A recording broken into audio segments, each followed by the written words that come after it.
Billionaire finds a homeless girl at his son's grave.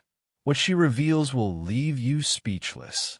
The wrought iron gates of Mount Auburn Cemetery side open, admitting Gabriel Voss's Lincoln Navigator. The late March rain, cold and persistent, blurred the meticulously landscaped grounds into watercolor impressions of green and gray. It was the kind of day that mirrored the perpetual weather in Gabriel's soul since Liam had been taken from him. 10 years. An entire decade had passed, yet the ache remained as raw and biting as the New England wind whipping raindrops against the windshield. Gabriel, founder and CEO of Voss Biotech, a giant in the world of genetic therapies and regenerative medicine, was a man accustomed to control, to finding solutions, to bending the complex codes of life to his will. But grief was an equation he couldn't solve, a disease his cutting-edge science couldn't cure. He was 58 now, his dark hair liberally threaded with silver, his sharp, intelligent features etched with lines of sorrow that even his billions couldn't smooth away. He parked the car along a quiet, paved lane bordered by ancient oaks, their bare branches dripping steadily.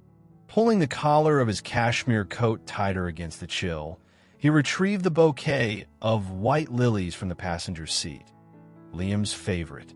Their clean, poignant scent filled the car for a moment, a fragile counterpoint to the damp earthiness outside. Each year, on the anniversary of the accident, Gabriel made this pilgrimage alone. It was a ritual of remembrance, a communion with a ghost. He walked slowly along the path, the gravel crunching softly under his expensive leather shoes, the rain plastering strands of silver hair to his forehead. He passed rows of granite angels weeping stone tears, stoic obelisks bearing names long faded, mausoleums housing the quiet remnants of Boston's history. Liam's grave was situated on a gentle slope overlooking a small pond, marked by a simple, elegant granite headstone. Liam Michael Voss. Budovidson, aged 18. His kindness echoes. Gabriel had chosen the epitaph himself, wanting something more than just dates, something that captured the essence of the bright, compassionate young man his son had been. As he approached, his steps slowed, a frown creasing his brow. Something was different. Usually, the space was empty, serene, waiting for his solitary vigil. Today, there was a small figure huddled at the base of the headstone, almost blending into the gray stone and the gray day. Drawing closer, Gabriel's breath caught in his throat. It was a child, a girl perhaps 11 or 12 years old, thin and soaked to the bone. Her clothes were ragged, layers of mismatched, worn-out garments that offered little protection against the elements.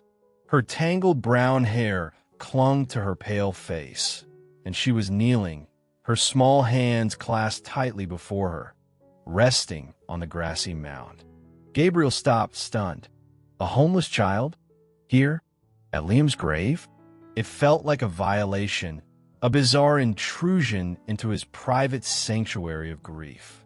Annoyance warred with a reluctant pang of pity. He cleared his throat, intending to gently ask her to move along, perhaps offer her some money to find shelter from the rain.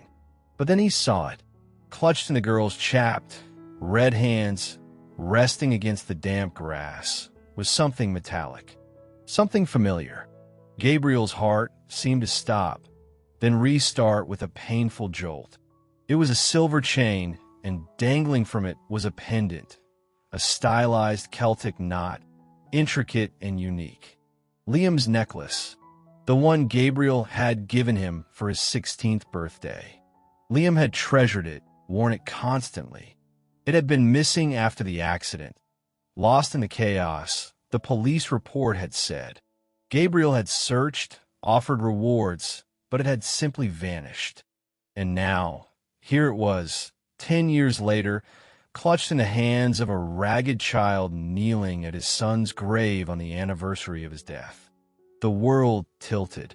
The rain, the wind, the distant city sounds faded into a roaring in Gabriel's ears. He took a step forward, his voice barely a whisper, rough with disbelief and a sudden, inexplicable surge of desperate hope. Where did you get that? The girl startled violently at the sound of his voice, scrambling back slightly, her eyes wide with fear. They were large, expressive eyes, the color of moss agate, red-rimmed from crying or the cold, possibly both. She looked trapped, like a small, cornered animal. She instinctively tried to hide the necklace, tucking it inside her layers of wet clothing, but it was too late. Gabriel had seen it clearly. He took another step, trying to soften his voice, to quell the tremor that threatened to overwhelm him. That necklace. Please, tell me where you found it. He gestured towards the headstone, his hand shaking.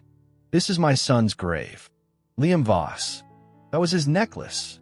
The girl stared up at him, rain dripping from her chin.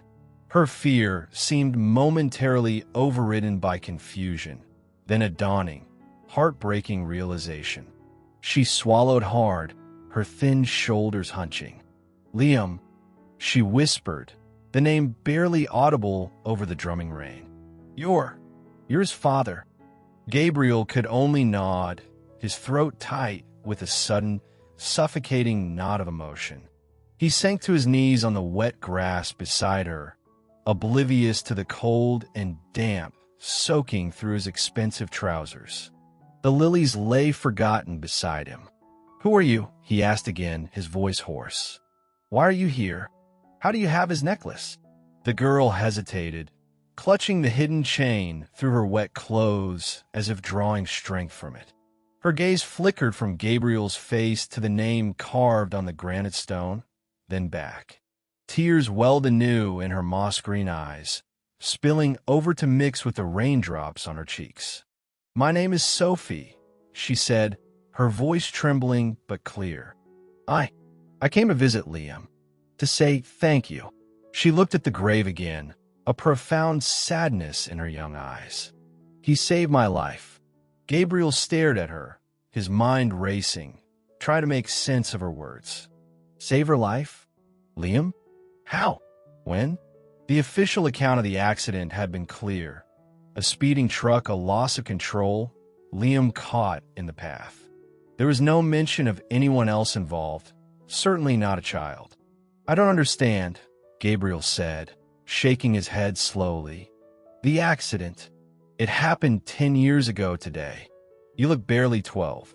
I am 12, Sophie confirmed quietly. I was 2 years old then. 2 years old.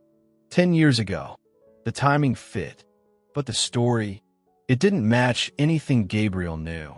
He leaned closer, his gaze locked on her face, searching for answers in her startlingly familiar green eyes.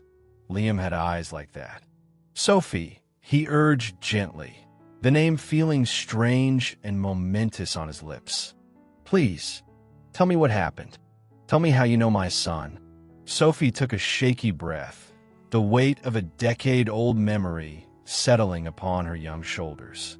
The rain continued its relentless rhythm, washing over the silent stones of Mount Auburn as the past, buried for 10 long years, began to stir beneath the surface of the present. Sophie huddled deeper into her inadequate layers, shivering partly from the cold and partly from the intensity of Gabriel's gaze. She had rehearsed this moment in her mind countless times, imagining finding someone connected to the boy who had saved her, but facing Liam's father felt overwhelming, terrifyingly real. It was near Quincy Market, she began, her voice low and hesitant, her eyes fixed on the patch of rain-darkened grass between them. My mom. She used to take me there sometimes. She liked the street performers. Gabriel nodded slowly, picturing the bustling marketplace, a stark contrast to the somber quiet of the cemetery. He waited, scarcely breathing. We were outside a bakery, Sophie continued, piecing together fragments of memory, flashes of imagery, and stories she'd half overheard or perhaps constructed herself over the years. She went inside for a second, left me in my stroller. Just for a second, she always said later. Her voice trembled slightly. I must have unbuckled myself. Or maybe she forgot. I don't remember that part. But I remember toddling towards the street. There was music, a street performer, likely, a common scene, a moment of inattention. Gabriel felt a cold dread creep up his spine. Then there was shouting, Sophie whispered, her eyes clouding over. A loud noise like thunder but wrong. Metal scraping. People screaming. She squeezed her eyes shut for a moment. I remember looking up, seeing something huge, red, coming right at me. Fast. The truck. The one that had lost its brakes on the slight incline leading down towards the waterfront. Gabriel remembered the police report mentioning brake failure, the driver's panic. I was scared, Sophie said, her voice barely audible. Frozen. Then, someone grabbed me. Strong arms. Lifted me. She opened her eyes, looking directly at Gabriel now, a flicker of remembered warmth in their depths. He had kind eyes, like yours, and he was smiling, even though everyone was screaming. Liam. It had to be Liam. Gabriel pictured his son, 18 years old, full of life and impulsive goodness, maybe cutting through the market on his way to meet friends or heading toward the harbor. Seeing the danger, reacting instantly. He pushed me, Sophie said, mimicking a small shoving motion with her hands. Hard, towards the sidewalk, away from the noise. I fell down, scraped my knee. She unconsciously touched her knee through her wet trousers. When I looked back, her voice broke. He was under the truck. It had swerved onto the curb right where I'd been standing. Gabriel felt the world dissolve into a gray blur of rain and grief. He remembered the call from the hospital, the frantic drive, the doctors' solemn faces. Severe internal injuries, trauma. They'd lost him on the operating table. The reports mentioned he was struck on the sidewalk after the truck lost control. They never said why he was on that exact spot, or that he'd save a child in the process. Had the chaos obscured it? Had witnesses focused only on the tragic outcome for the young man? Or had no one connected the saved toddler to the young hero who died? He saved you. Gabriel choked out, tears finally breaking free, hot against his cold skin. My Liam, he saved you. The knowledge was both agony and a fierce, burning pride. His son, in his last moments, had performed an act of pure, selfless heroism. How did you get the necklace? Gabriel asked, needing to bridge the gap between that horrific moment and this rain-soaked reunion. Sophie fumbled inside her wet clothes and drew out the silver chain. The Celtic knot pendant lay flat against her small palm. It was tarnished, the chain darkened with age and grime, but undeniably Liam's. It must have caught, she explained, her brow furrowed in concentration. When he grabbed me, maybe? Or maybe it fell off him. I just remember, after the noise stopped, sitting on the sidewalk, and seeing it, right there beside me. Shiny. She closed her fingers around it protectively. I picked it up. I don't know why. It just felt important, warm. Gabriel could picture it. A terrified 2-year-old, amidst the sirens and confusion, drawn to a small, gleaming object, oblivious to its significance, but sensing a connection to the brief moment of safety she'd felt in the arms of the boy with the kind smile. My mom, she found me there, Sophie continued, her tone becoming flat, devoid of emotion. She was screaming too, hysterical. After that, things got bad. What happened? Gabriel prompted gently, seeing a deeper layer of pain surface in her eyes. My parents. They were never the same, Sophie said, staring past Gabriel now, towards the rain-swept pond. Mom cried all the time. Dad started drinking more. They fought. A lot. About me. About the accident. Mom said I was bad luck. Dad said he couldn't look at me without thinking about. She trailed off. They lost their jobs. We moved a lot. Cheap apartments, shelters sometimes. Gabriel listened, his heart aching for the little girl who had survived the accident only to face a different kind of devastation. When I was about 7, Sophie said, her voice dropping to a near whisper, "They left." One night, they just didn't come back to the motel room we were staying in. I waited for 2 days. Then the manager kicked me out. Abandoned. At 7 years old. After surviving Liam's sacrifice. The cruelty of it struck Gabriel like a physical blow. "How did you survive?" he asked, horrified. "Learned fast." Sophie replied with a shrug that didn't quite mask the tremor in her shoulders. "Stayed out of sight. Found places to sleep, alleys, parks, under bridges. Learned where the soup kitchens were, how to dumpster dive. Sometimes people helped. Mostly they didn't." She clutched the necklace again. "I always kept this hidden. Sewed it into linings, tucked in my shoe. It was the only thing I had. Sometimes, when things were really bad, I'd hold it, and I'd try to remember his face. The smile. 10 years of survival, fueled by the fragmented memory of a hero and a tarnished piece of silver." Gabriel felt a wave of shame for his own insulated grief, his unawareness of this child's suffering, a suffering directly linked to his son's final act. "But why here, Sophie?" Gabriel asked, bringing them back to the present moment, the rain still falling around them. "Why Liam's grave? Today." Sophie looked uncomfortable, glancing away. "It's hard to explain. I've been staying in an abandoned building, not far from here. Sometimes I walk through the cemetery. It's quiet. Nobody bothers you." She hesitated. "Last night, I had a dream. It felt real. Liam, he was there. He smiled like I remember. And he pointed, like he was pointing here. He said his dad was sad, that he needed me." Gabriel stared at her, stunned into silence. His dad was sad. He needed me. He remembered, with sudden, piercing clarity, Liam's last words as he headed out the door that morning 10 years ago, slinging his backpack over his shoulder, flashing that bright, confident smile. "Heading out, Dad. Got plans with Sarah, then maybe volunteer downtown for a bit. Want to try and do something good today." Something good. He hadn't just done something good. He had performed a miracle.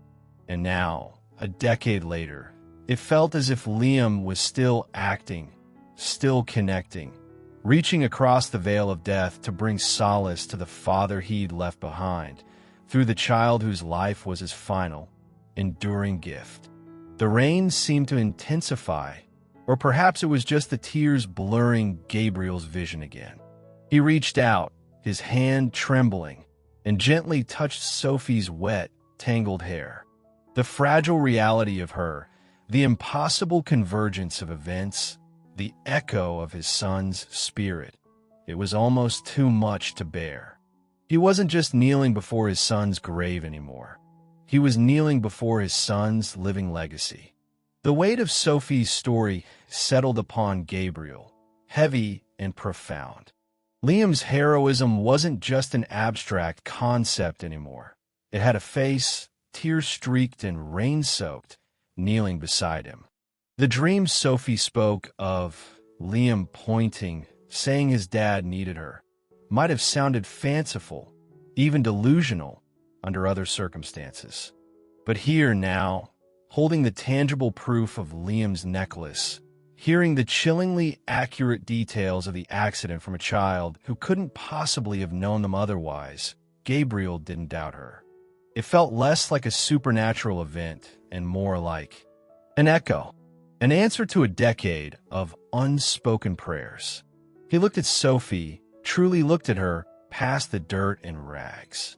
He saw the resilience in her small, determined chin, the intelligence flickering in her wary eyes, the profound loneliness etched around her mouth. She was not just a survivor, she was a testament. Liam hadn't just saved a life. He had preserved a spark, a potential that had somehow endured against impossible odds. His dad was sad. He needed me. The words resonated deep within Gabriel's chest, cracking open fissures in the wall he'd built around his grief. For 10 years, he had nursed his sorrow and solitude, pouring his energy into his work, keeping the world at arm's length. He hadn't realized how deeply he needed this connection, this tangible proof that Liam's life and his death had meant something beyond the pain. But the immediate reality was stark. Sophie was cold, wet, hungry, and utterly alone. His grief, his astonishment, his nascent hope, none of it mattered as much as her immediate welfare. "Sophie," he said, his voice thick with emotion but firming with resolve. "You can't stay out here. You're freezing." He carefully took the lilies and placed them reverently at the base of the headstone, a silent promise to Liam. Then he rose slowly to his feet, his knees stiff from the cold dampness. He held out his hand. "Come with me." Sophie hesitated, her eyes darting from his outstretched hand to his face, then back towards the grave, as if uncertain about leaving Liam's side. Trust was a luxury she hadn't been able to afford for a long time. "Where?" she asked, her voice small. "Somewhere warm," Gabriel said gently. "Somewhere safe. You need dry clothes, food, a warm place to sleep. Please, Sophie, let me help you. It's what Liam would want." The mention of Liam seemed to be the key. She looked at Gabriel's hand again, then slowly, tentatively, placed her small, cold hand in his. Her fingers were like ice, but her grip was surprisingly strong. Gabriel held on, a connection forged across a decade of loss, solidified in the cold March rain. He led her back towards the Lincoln, moving slowly. As they walked, he pulled out his phone, his fingers slightly clumsy with cold and emotion. He called his longtime executive assistant, Helen Cartwright, a woman whose efficiency was matched only by her discretion. "Helen," he said, keeping his voice low as Sophie walked silently beside him, "I need you to arrange something immediately. A suite at the Fairmont Copley, adjoining rooms. And I need clothes, girl size, estimate age 12, average height, thin build. Everything, warm casuals, sleepwear, toiletries. And food. Simple, warm food, soup, bread, maybe some mac and cheese. Have it waiting. As soon as possible." Helen, accustomed to Gabriel's sometimes unusual requests, asked only, "Is everything all right, Mr. Voss?" "Everything's changing, Helen," Gabriel replied, glancing down at Sophie's bowed head. "Just make the arrangements. I'm heading there now." "Oh, and Helen?" "Utmost discretion." "Of course, Mr. Voss." He hung up, pocketing the phone. He opened the passenger door of the Navigator for Sophie, helping her onto the heated leather seat. She sank into it, looking small and overwhelmed amidst the vehicle's quiet luxury. Gabriel quickly turned up the heat, directing the vents towards her. He retrieved a clean, folded emergency blanket from the back and gently wrapped it around her shivering shoulders. She looked up at him, her eyes wide and uncertain. "Thank you," she whispered. Gabriel offered a small, reassuring smile. "You're welcome, Sophie." The drive back into Boston was quiet. Sophie huddled under the blanket, staring out the window at the rain-streaked cityscape, occasionally touching the lump under her clothes where the necklace rested against her skin. Gabriel drove carefully, his mind racing. Taking her to a hotel was just the first step, a temporary solution. What came next? He couldn't just give her some money and send her on her way, not now. Not after knowing her connection to Liam. He thought about child protective services. They would need to be involved, inevitably. He needed to do this correctly, legally. But the thought of Sophie, fragile and traumatized, being swallowed by the bureaucratic foster care system, potentially separated from him after they had only just found each other, felt unbearable. He needed information. He needed help. He needed to ensure Sophie was medically okay. Years on the street could have taken a hidden toll. As they pulled up to the Fairmont Copley's discreet side entrance, Gabriel made another call, this time to his personal physician, Dr. Ramirez, asking him to meet them at the hotel suite for a checkup, emphasizing confidentiality. He then called his personal lawyer, outlining the extraordinary situation in brief, stressing the need for guidance on potential guardianship, navigating CPS, and ensuring Sophie's well-being was legally protected. Helping Sophie out of the car, Gabriel felt a profound sense of purpose settling over him, displacing the familiar weight of grief. It wasn't gone, but it was shifting, making room for something new, something demanding. Responsibility. Hope. He led Sophie into the warm, elegant hotel lobby, his hand resting lightly on her shoulder. Acutely aware of the curious glances they drew, the impeccably dressed billionaire and the rain-soaked, ragged child. But Gabriel didn't care. For the first time in 10 years, the path forward, while uncertain and fraught with challenges, felt illuminated by a flicker of genuine light in the seemingly endless downpour of his sorrow. He had found a piece of Liam living and breathing, and he wasn't going to let her go. The hotel suite was warm, quiet, and blessedly private. Helen's efficiency had worked wonders. A comforting aroma of chicken soup wafted from a covered tray, and neatly folded stacks of clothes lay waiting on one of the plush sofas. Sophie stood uncertainly in the middle of the spacious living room, dripping onto the expensive rug, looking utterly lost. "Okay, first things first," Gabriel said gently, gesturing towards one of the bedroom doors. "There's a warm shower waiting for you in there, and dry clothes. Take your time. The food will be here when you're ready." Sophie nodded mutely and disappeared into the bedroom, closing the door softly behind her. Gabriel let out a long breath he hadn't realized he was holding. He shed his own damp coat and sank onto the sofa, running a hand over his face. The events of the past few hours felt surreal. Liam's grave, the rain, the necklace, Sophie's story. It spun in his head, a whirlwind of grief and disbelief coalescing into a fragile, nascent purpose. Dr. Ramirez arrived shortly after, a calm, reassuring presence. Gabriel quickly briefed him on the situation. When Sophie emerged from the bedroom nearly an hour later, she looked transformed. Scrubbed clean, her tangled hair damply combed, dressed in soft gray sweatpants and a warm blue fleece pullover that, while slightly large, engulfed her in comforting warmth. She looked younger, more vulnerable. The harsh lines of street survival had softened, revealing the child beneath. She clutched the silver necklace, now cleaned and gleaming faintly, in her hand. She ate ravenously, finishing the soup, bread, and a large portion of macaroni and cheese with quiet determination. Dr. Ramirez waited patiently, then conducted a gentle, non-invasive checkup in the adjoining room. His assessment, delivered quietly to Gabriel afterwards, was cautiously optimistic. "She's severely underweight, Gabriel, and has nutritional deficiencies as expected," Dr. Ramirez reported. "Some minor scrapes and bruises, old and new. Evidence of exposure, chapped skin, mild respiratory irritation. But fundamentally, she's resilient. No signs of acute illness or serious injury, thankfully. The psychological trauma, however, that's the deeper concern.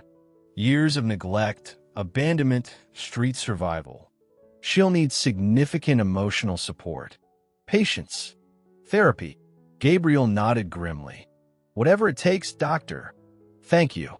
While Sophie rested, watching cartoons on the television with a detached sort of wonder, Gabriel met with his lawyer, Mark Chun, in the suite's living area.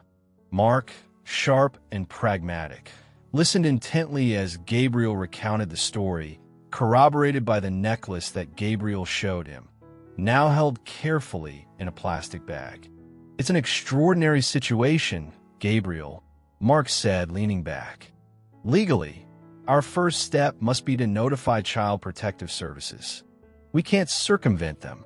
Given her age and lack of guardianship, she's under their jurisdiction. Gabriel's heart sank. I don't want her lost in the system, Mark. After everything, she belongs with me. Liam, I understand. Mark interrupted gently but firmly. And we will make that case strongly. We'll petition immediately for you to be granted temporary emergency custody, citing the unique circumstances, your connection through Liam, your resources to provide a stable and supportive environment. We'll emphasize that separating her now could cause further trauma. He paused. But be prepared, Gabriel. It will involve investigations. Home studies, background checks, psychological evaluations for both you and Sophie. They need to ensure this placement is genuinely in her best interest, not just fulfilling an emotional need for you. Gabriel met his lawyer's gaze steadily. I know this isn't about replacing Liam. It's about honoring him. It's about giving Sophie the future he saved for her. I'll do whatever they ask. Open my life, my finances, anything. The next few days were a whirlwind of legal maneuvers and tentative adjustments. Gabriel officially notified CPS, and as Mark had predicted, a caseworker, MS. Diaz, was assigned. She met with Gabriel and Sophie at the hotel. Sophie was quiet, wary, answering MS. Diaz's gentle questions with single words, her eyes constantly flickering towards Gabriel for reassurance. Gabriel explained the situation, his connection to Liam, his commitment to Sophie's long-term care. He provided documentation of his resources, proposed care plans, including therapy and education, and formally applied for emergency custody. Miraculously, perhaps swayed by the undeniable link through Liam and Gabriel's evident sincerity and resources, the court granted temporary custody, pending further investigation.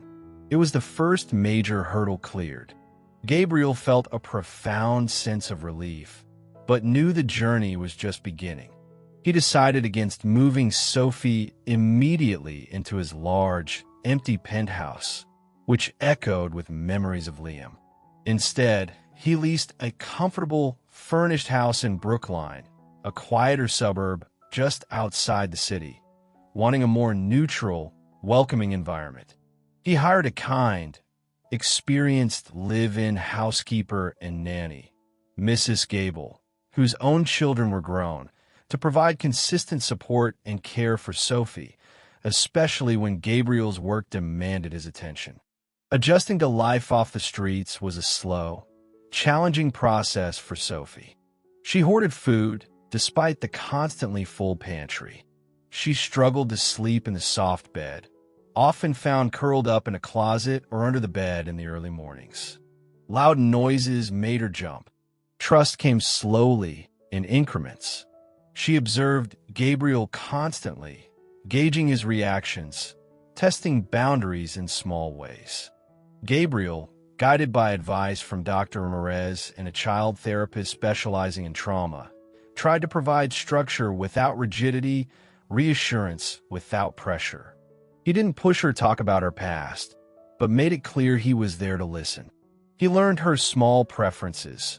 She disliked crowds, loved animals, was fascinated by the night sky, and had a surprising aptitude for drawing. He bought her art supplies, and she spent hours sketching, mostly animals and landscapes, her concentration intense. He made a point of being home for dinner every night, sharing quiet meals with her and Mrs. Gable. He read to her, sometimes, simple chapter books, discovering she was functionally illiterate but incredibly bright, soaking up information like a sponge. He arranged for a specialized tutor to begin gentle, patient lessons. He also undertook his own quiet investigation, not out of mistrust, but responsibility.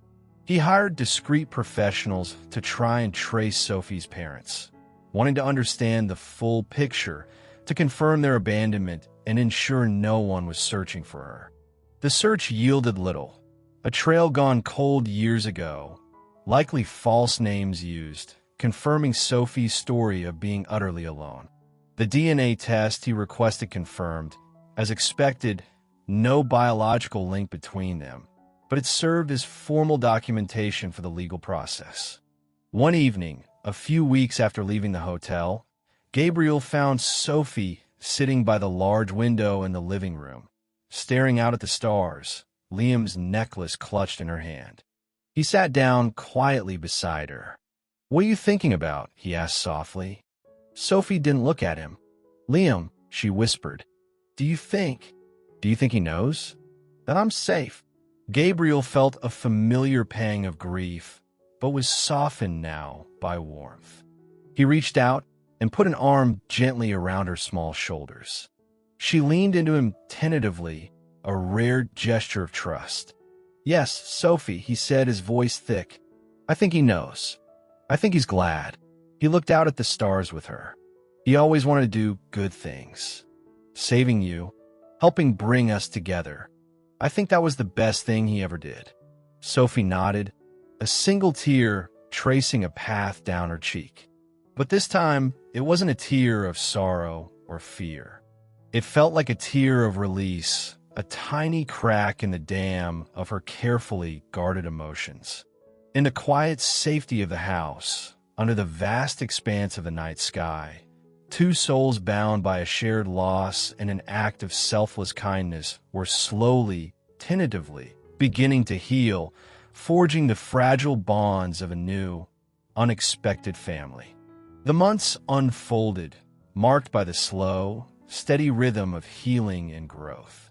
The legal process for formal adoption, though demanding, proceeded with unwavering commitment from Gabriel. Home studies were conducted, interviews completed, psychological evaluations reviewed. Ms. Diaz, the CPS caseworker, observed the growing bond between Gabriel and Sophie, noting Sophie's remarkable progress, her increasing confidence, her engagement with her tutor, her tentative steps towards forming trusting relationships. The trauma was still present, surfacing occasionally in nightmares or moments of anxiety, but it no longer defined her existence. Sophie thrived under the stability and care she received. She learned to read with astonishing speed, devouring books from the library Gabriel stocked for her. Her artistic talent blossomed, her sketches becoming more detailed, more expressive. She started attending a small, private school known for its supportive environment, initially shy and withdrawn, but gradually making friends. Mrs. Gable provided a constant, grandmotherly presence, teaching Sophie practical skills like baking, which Sophie took to with surprising enthusiasm, and offering gentle comfort. Gabriel found himself transformed. The all-consuming nature of his work at Voss Biotech shifted. While still deeply involved, he delegated more, prioritized his time differently.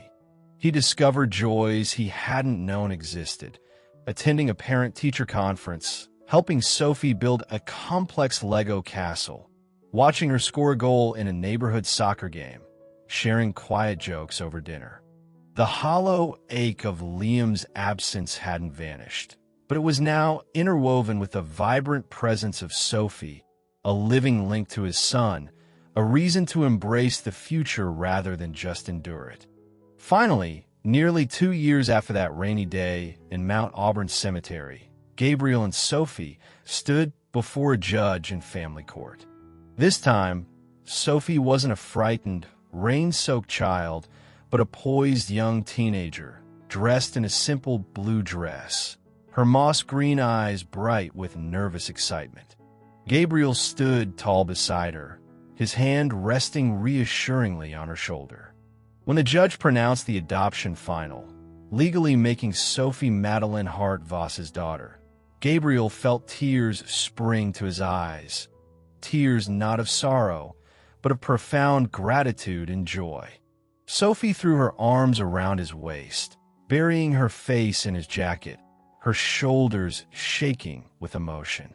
"Thank you, Daddy," she whispered, the words still new, still precious. "Thank you, Sophie," Gabriel murmured, holding her tight. "Thank you for finding me."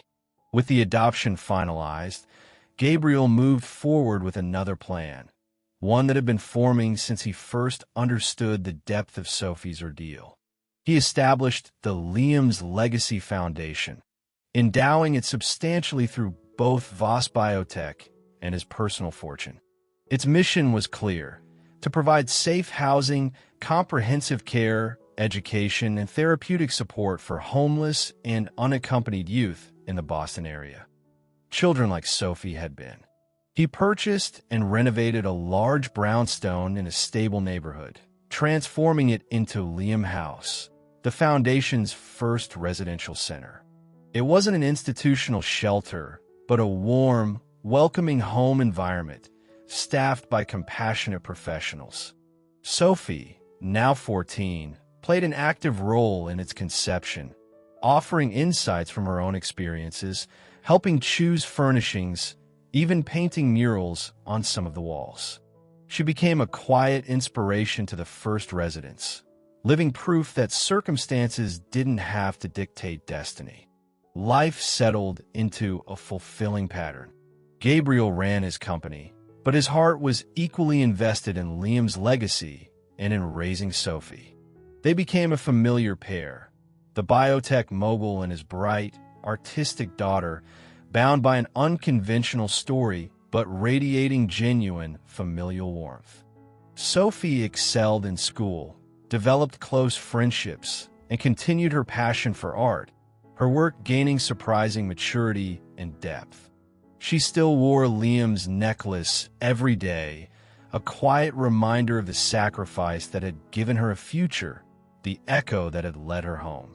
Every year, on March 28th, Gabriel and Sophie returned to Mount Auburn Cemetery. They no longer went separately, consumed by solitary grief, but together, carrying white lilies. The rain might fall, or the sun might shine, but the ritual remained the same. They would stand before the granite headstone, arrange the flowers, and share a few moments of quiet remembrance. "Thank you, Liam," Sophie would whisper, touching the name carved in stone. "Thank you, son," Gabriel would add, his arm around Sophie's shoulders. "Thank you for bringing us together." The cemetery was no longer just a place of sorrow for Gabriel. It was the place where his life, stalled for a decade in the depths of grief, had unexpectedly begun again. He had gone seeking communion with his lost son and found instead a living daughter, sent, he truly believed, by Liam's enduring kindness. Sophie, the girl who survived against all odds, clutching a tarnished necklace and a fragmented memory, had not only found a home, but had rebuilt his.